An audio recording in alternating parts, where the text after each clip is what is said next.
Pertenencia Estudiantil, recibamos a la señorita Paulina Alejandra Armeño Parra, chilena, estudiante del 9º semestre de la carrera de Ingeniería Civil e Industrial, haciendo un enfoque que en la parte civil es un especializado en Economía y Finanzas.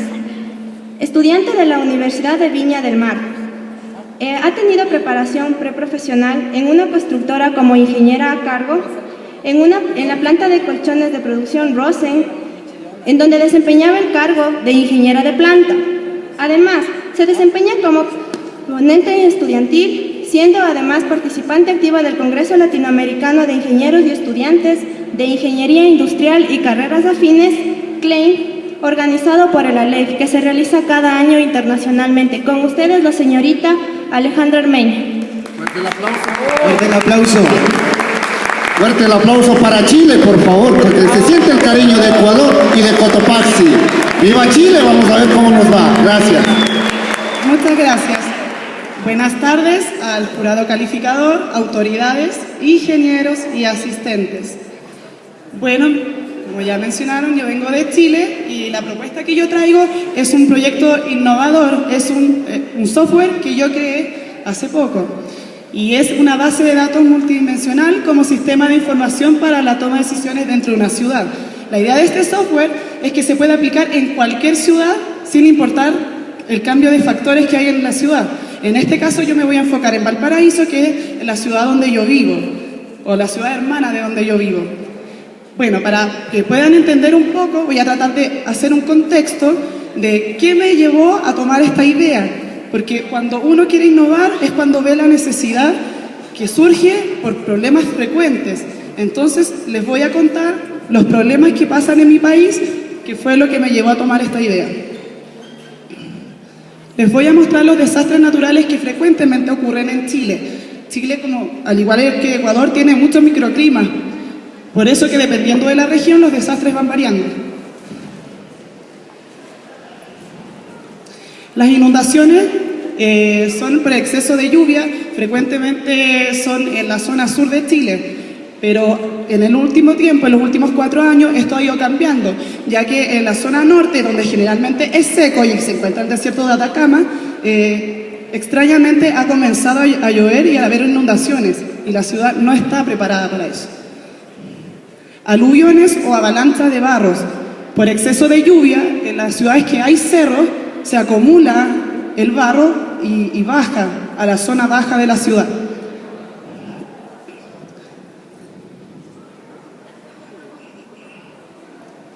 ¿Qué pasó? Sí. ¿Me esperan un poco? Se está cambiando solo. A ver.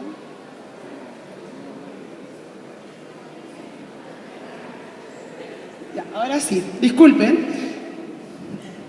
Las heladas o terremoto blanco, esto es típico ya de la Patagonia, exceso de nieve que realmente afecta a la agricultura y afecta a la ganadería.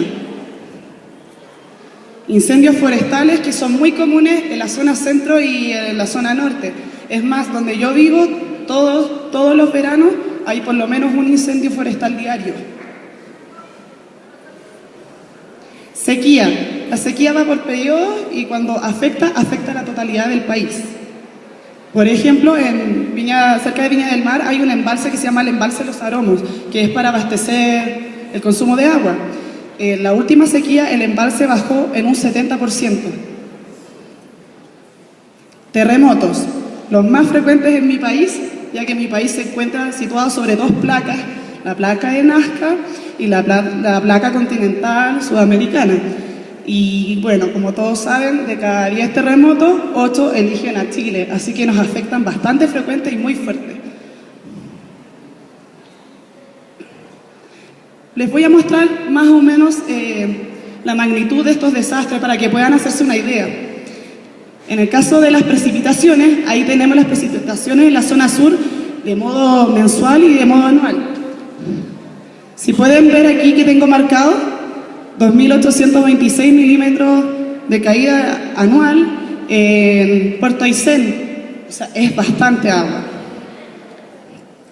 Los aluviones como dato histórico, en Valparaíso ocurrieron 2 aluviones que afectaron bastante, no ocurridos por una lluvia, sino ocurrido por la ruptura de una matriz de agua, la misma matriz de agua afectando al mismo cerro. Lo que produjo esto fue dejar a 1.200 personas sin suministro de agua por unos días, 10 familias damnificadas en el 2009 y 24 en el 2013, y a 11 heridos promedio en las dos. Los daños del terremoto blanco del 2013. Las pérdidas que se sufrió por el terremoto blanco, en el caso ya de la agricultura, es de $1.000 millones, y aparte de la pérdida monetaria, 150.000 personas perdieron su trabajo por la pérdida que tuvo la empresa agrícola. Y además el riesgo de no poder exportar la fruta por las malas condiciones en las que se encontraba. En el caso del vino, que nosotros somos un gran exportador de vino, la pérdida fue de $150 millones. La sequía del periodo del 2007 al 2008. Todas las regiones que ustedes ven aquí son las regiones que se vieron afectadas por la sequía, que es el 72% del país, casi un país completo. El déficit en algunas ciudades estuvo en 40% y en otras alcanzando el 90%. 80.000 agricultores fueron afectados por la sequía y se inventó un decreto para poder apalear esto bajando el voltaje. Incendios forestales. Aquí quise poner como ejemplo los 3 incendios grandes que afectaron a las Torres del Paine, porque las Torres del Paine es un parque nacional que nosotros tenemos en la Patagonia, y la fauna y la naturaleza, el entorno que tú puedes ver ahí es único y exclusivo de las Torres del Paine. En el caso de 1985, 14.000 hectáreas fueron consumidas por el fuego y por la estupidez de un turista japonés que dejó un cigarrillo mal apagado. Consumió bastante. En 2005, 15.000 hectáreas consumidas y un turista checo decidió cocinar en la intemperie y dio vuelta a una cocinilla a gas. Y el 2011, que fue el último, 12.000 hectáreas consumidas, y fue provocado por un turista israelí que decidió quemar papel higiénico. Aquí les muestro los 10 terremotos más fuertes que han habido en Chile. En el caso de el primero fue en el tiempo de la colonia, cuando estaban los españoles, y ese fue de 7 grados Richter. El caso del terremoto de Valdivia del 60 es el primer a nivel mundial, el terremoto más fuerte de toda la historia de la humanidad. Si ustedes pueden ver, de 9,5 grados Richter, es bastante. Sí, y eso que no les he nombrado los desastres que dejó el tsunami, que fue terrible. Los barcos se movieron de un lado a la ciudad, quedaron en otro, y todavía están ahí incluso. Y este que es el último que nos afectó ahora este año, hace muy poco, que fue de 8,3 grados Richter. Verdaderos desastres para mi país. El 27F, para contextualizar, le llamamos nosotros el terremoto del 2010. En este caso, la gestión fue muy mala. Entonces el tribunal puso cargos a la presidenta que estaba ella gobernando en ese momento. Los cargos fueron ocultar los datos de la alerta de tsunami. La presidenta no alertó, entonces no se evacuó a la población. En el caso de la ONEMI se le presentó el cargo de descoordinación y desconocimiento de cómo operar en caso de emergencia. Se supone que si somos un país que frecuentemente tenemos terremotos, deberíamos estar preparados para poder gestionar un plan de emergencia que sea eficiente. En el caso del TOA, el TOA omite la información internacional que nos envía a Estados Unidos cada vez que hay un terremoto y no alerta a la Armada ni a la población, porque es la Armada la que está encargada de evacuar. Cuando se decidió dar la alerta de tsunami, el tsunami ya estaba ocurriendo. Entonces, lo que uno puede decir, hay pésima comunicación entre el gobierno, el TOA y la ONEMI, que tienen que estar trabajando siempre en conjunto, deberían tener una buena comunicación. Bueno, otro cargo que se les presentó en general a la presidenta y a la ONEMI y el TOA es que no se pudo resguardar el orden público. Los saqueos comenzaron inmediatamente después del terremoto y en el caso de la zona afectada, por varios meses las personas tenían que hacer guardia con armas de fuego para que no les saquearan sus casas. porque había falta de alimento. Y además no se hizo nada acerca de los especuladores. Especuladores son las personas que trabajan en el comercio y ven una desgracia y te elevan los precios a más del doble. Así que una pésima gestión. Como consecuencia, este terremoto ocurrió en las mejores condiciones que puede ocurrir un terremoto. Lamentablemente tú no puedes evitar un terremoto, pero este terremoto ocurrió en verano, cuando la marea está baja, el mar estaba por debajo de... Cuando se movió la tierra, se movió por debajo de la tierra. Además había luna llena y era de noche, cuando tú estás con tu familia en tu casa y es más fácil evacuar. Entonces uno esperaría que en esas condiciones no haya víctimas fatales. Pero ¿qué pasó? Como contraste a eso, 512 muertos por el terremoto. Daños de la infraestructura de 30.000 millones de dólares. Incluso 4 años después, todavía no se ha podido reparar todo lo que se dañó en Chile. Saqueos masivos a almacenes, especuladores, asaltos violentos. Y un país completo con el temor de que tu gobierno no te puede proteger. Si tú eliges a un presidente, lo que uno espera es que ellos te protejan, que gestionen bien, porque tú les estás entregando la confianza de un pueblo. Y lamentablemente los únicos héroes que hubo para el terremoto son héroes anónimos. Una niña de 12 años que en la isla Juan Fernández tomó la valentía y fue a golpear el gong para alertar a la población, y gracias a ella se salvó toda la población de Juan Fernández. Una niña de 12 años. Y en el caso de la zona de donde fue el epicentro, un carabinero recibió la orden de no evacuar y él, arriesgando a ser dado de baja, no obedeció y evacuó a la gente. Si no hubiese sido por estas dos personas, los muertos habrían sido más de 1.000. Terremoto de Iquique. Para este terremoto ya se aprendió un poco, entonces se tomaron políticas. Se logró evacuar a toda la población, por lo que no se registran víctimas fatales por el terremoto, sino los 4 muertos que hubo fue por paro cardíaco del susto. Se resguardó la seguridad enviando a la Fuerza Armada, a la policía y a la milicia a las calles, como casi un toque de queda. Fueron sancionados los especuladores y pudieron actuar muy rápido para poder evacuar a la gente. Bueno, como contraste, no siempre se tomaron buenas políticas y ocurrió el terremoto de Valparaíso, el terremoto rojo, lo que le llamamos al gran incendio que ocurrió hace muy poco, un mes después del terremoto de Iquique. Y a pesar de que la CONAF, que es la encargada de resguardar los bosques forestales, ellos advierten que era muy posible que un incendio forestal se fuera a salir de las manos y fuera a afectar a la población de Valparaíso, pero el país no quiere escuchar y hace caso omiso. Otra mala gestión fue cambiar a este anfibio vuela, se posa sobre el mar, llena el estanque rápidamente y luego puede hacer la descarga sobre el foco. Y su tanque tiene la capacidad de 4 veces que el estanque de este helicóptero. En cambio, este helicóptero tiene que aterrizar, llenar su estanque, volver a despegar, apagar el foco, volver a aterrizar, llenar el estanque y así. O sea, es ineficiente. En el caso del caudal de los grifos, era la mitad del necesario para combatir el foco. Y esa fue la razón por la que el incendio de Valparaíso duró una semana entera quemándose toda una ciudad como un verdadero infierno.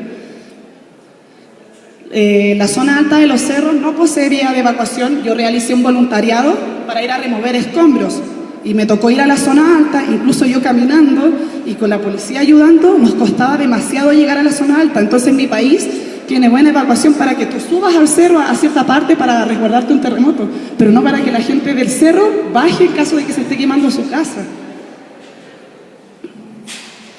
El incendio dejó más de 10 muertos, 11.000 damnificados, 11.000 gente viviendo en la calle y más de 1.000 hectáreas consumidas por el fuego.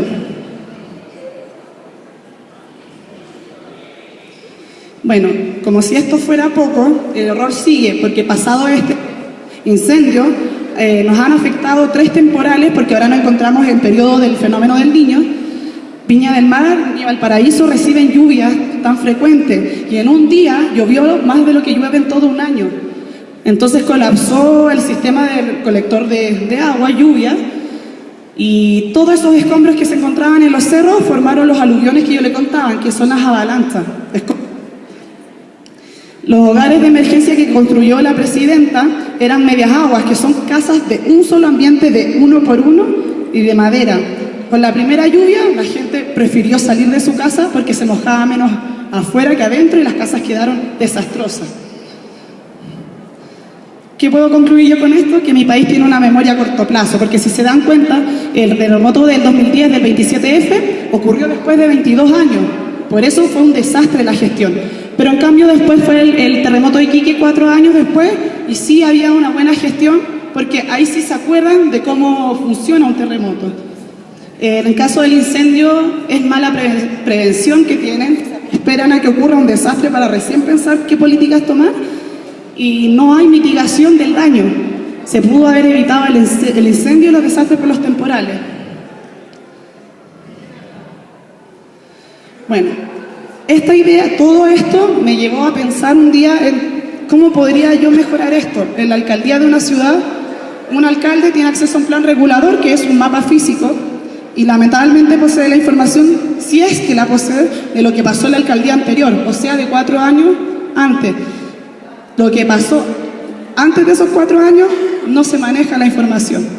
Entonces, pensé en las TICs como un sistema de información, porque hoy en día se hace fundamental integrar las TICs, ya que nos ayudan a aumentar la eficiencia de la gestión, nos ayudan a evitar eventos no deseados y además facilitan los procesos. Este software contiene 3 ejes, el prototipo que yo cree, igual se le pueden agregar más ejes, y además posee layers. Las layers son capas que tú puedes sobreponer. Entonces tú pones el mapa físico o pones otro encima.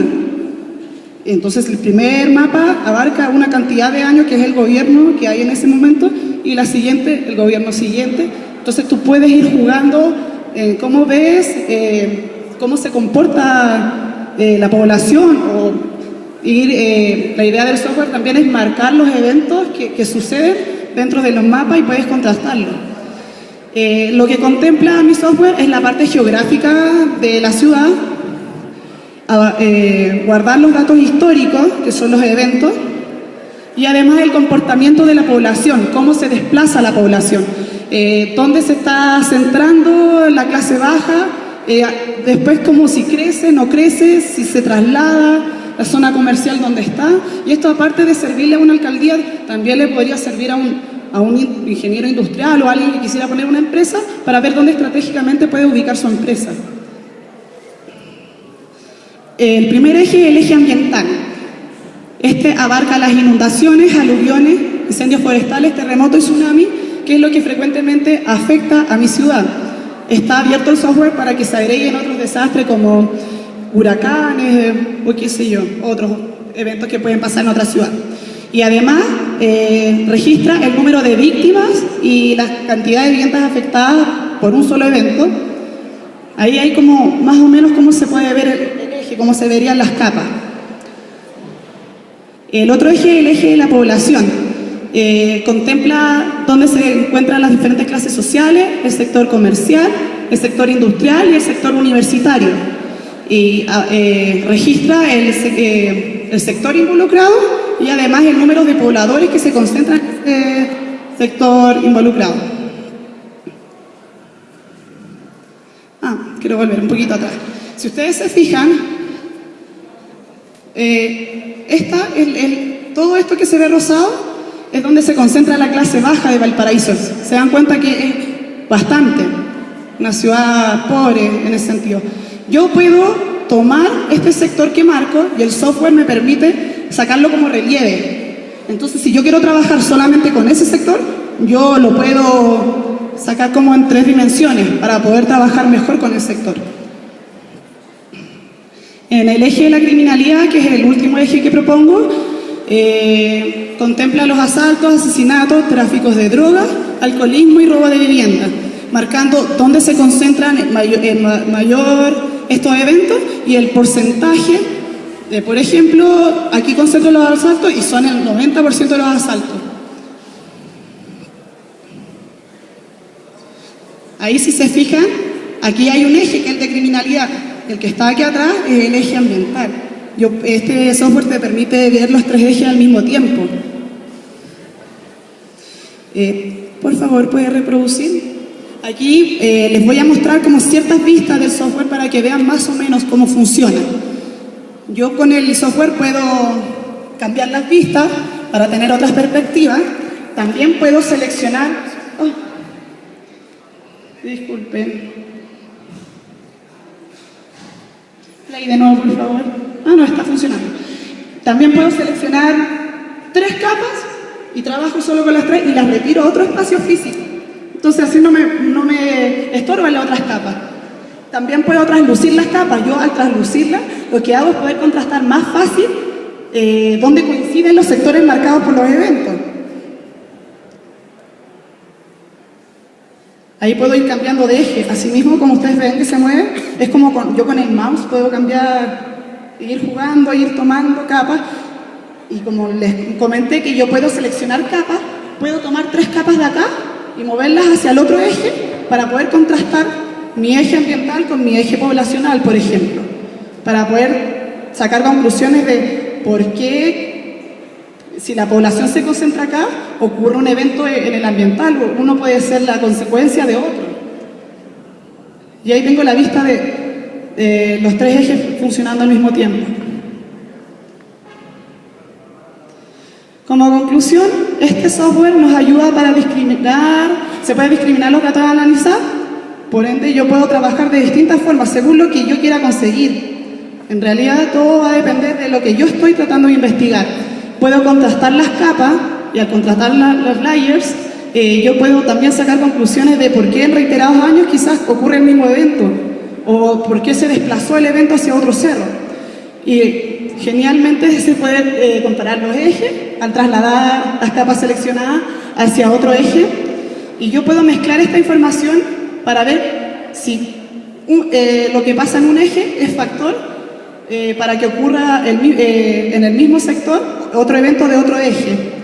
Así yo puedo tener infinitos análisis para infinitos propósitos, no solamente la alcaldía o el gobierno de una ciudad, como mencionaba también puede ser para alguien que quiera poner su empresa, o para ver en la salud dónde debería poner los hospitales, dónde hay mayormente enfermos.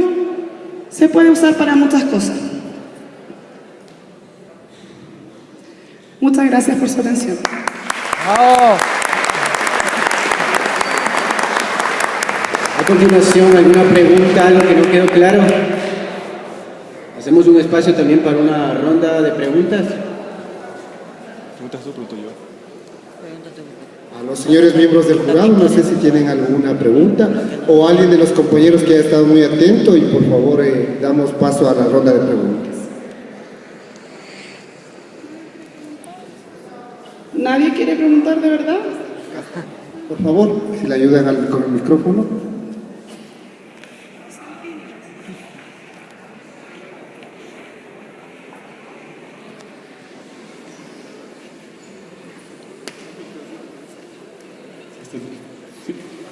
Mi pregunta es sencilla, ¿qué tan accesible va a ser este software para todas las personas? La idea mía es que el software sea tan accesible como para el gobierno de una ciudad como para las personas. Y no con fin de lucro tampoco, así que no va a tener un valor elevado. La idea mía es ayudar a la población. Así que si lo logro, yo creé esta idea especialmente para este evento, pero tengo la idea de programar el software ahora para mi tesis del próximo año y ahí ya tener el software accesible entonces en 2 años más, porque siempre hay que dejar correr un software 1 año, como 1 a 2 años, como para probar si tiene falla y reprogramarlo antes de venderlo. Y de ahí ya el software estaría accesible, idealmente en varios países, porque como comentaba, tú le puedes ir agregando factores o puedes ir jugando, y si tú quieres le puedes agregar otro eje. Puede tener infinitos ejes, de repente a ti te interesa agregar otro eje y lo puedes hacer. ¿Respondí bien? ¿Quedó claro? Sí, gracias. ¿Alguien más otra pregunta, por favor? Por favor, el micrófono para el ingeniero Gustavo Plaza, por favor. Muy buenas tardes, felicitaciones por la exposición. Interesante herramienta para lo que es prevención de riesgos y todo lo demás en varios ejes. Quería preguntarte cuánto tiempo te demoraste en esta primera versión sería, y más o menos el costo establecido que tienes, estipulando obviamente las horas hombre. Ok, te respondo a la pregunta. ¿Para qué les voy a mentir? En tiempo récord. En 2 días hice ese, sin dormir obviamente, me quedaba como hasta las 6 de la mañana, porque lo hice exclusivamente para este congreso. Como me invitaron a exponer y yo no quería traer algo que fuera repetido, comencé a pensar qué podía hacer. Luego, analizando todo lo que estaba pasando en mi país y con un poco de rabia de que no se hagan bien las cosas, se me ocurrió hacer el software y me demoré 2 días en hacer ese protocolo.